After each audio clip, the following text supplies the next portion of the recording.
मार्च 8। दया करो। पाठ मत्ती 18 अध्याय 21 से 35 वचन। बुद्धिमान के वचनों के कारण अनुग्रह होता है। सबोपदेशक 10 अध्याय 12 वचन। पौलुस प्रेरित के अनुसार प्रेम का पहला प्रकटीकरण धीरज है।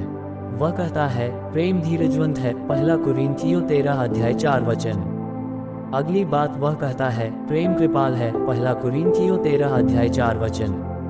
परमेश्वर के सेवकों की चिन्हों की सूची में वह धीरज के तुरंत बाद कृपा का उल्लेख करता है। दूसरा कुरिन्थियों 6 अध्याय 6 वचन। उसी तरह आत्मा के फलों की सूची में भी धीरज के बाद कृपा लिखा गया है। गलातियों 5 अध्याय 22 वचन। कृपा एक ऐसी भाषा है जिसे एक गूंगा कह सकता है और बहरा सुन और समझ सकता है। दया एक ऐसा महत्वपूर्ण गुण है कि यूहन्ना बपतिस्मा देने वाले ने पश्चाताप के फलों को दया के कार्यों के समतुल्य माना है। उसने लोगों से कहा जिसके पास कुछ भी नहीं है उन पर दया कर। चुंगी लेने वालों से उसने कहा चुंगी देने वालों पर अधिक बोझ न डालो। और सैनिकों को फटकारा किसी पर भी झूठा दोष मत लगाओ। लूका 3 अध्याय 8 से 14 वचन। सबसे बड़ा काम जो एक व्यक्ति अपने स्वर्गीय पिता के लिए कर सकता है वह ये है कि परमेश्वर के बालकों के प्रति दयालु होना। यीशु ने हमें सिखाया जैसे तुम्हारा पिता दयावंत है वैसे ही तुम भी दयावंत बनो। लूका 6 अध्याय 36 वचन। जो दयालु नहीं है उनके प्रति हमें दयालु होना चाहिए क्योंकि उन्हें इसकी सबसे ज़्यादा ज़रूरत है। यहीं पर धीरज को चुनौती मिलती है। यीशु ने जिस बेरहम कर्जदार की कहानी बतलाई वह हमें लज्जित करती है और कड़ी चेतावनी देती है।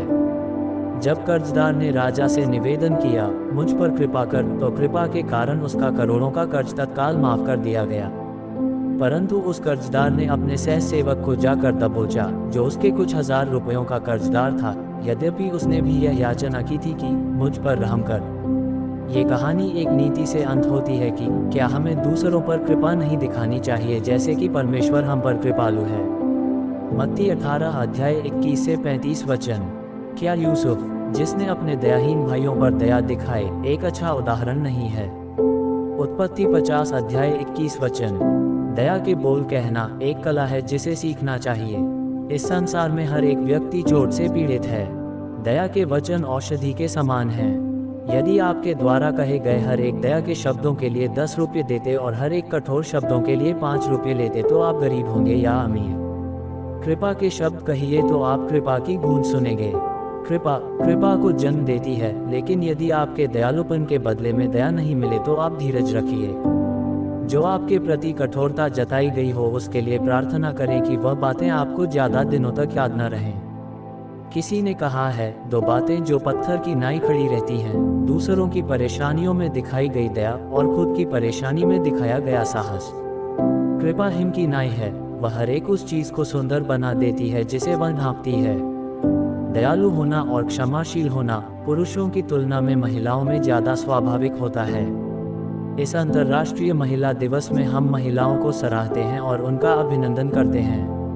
और ऐसे ही हर दिन का वचन सुनने और मनन करने के लिए बारली पावरी सितारा परिवार को सब्सक्राइब करें और मित्रों को शेयर करें। धन्यवाद।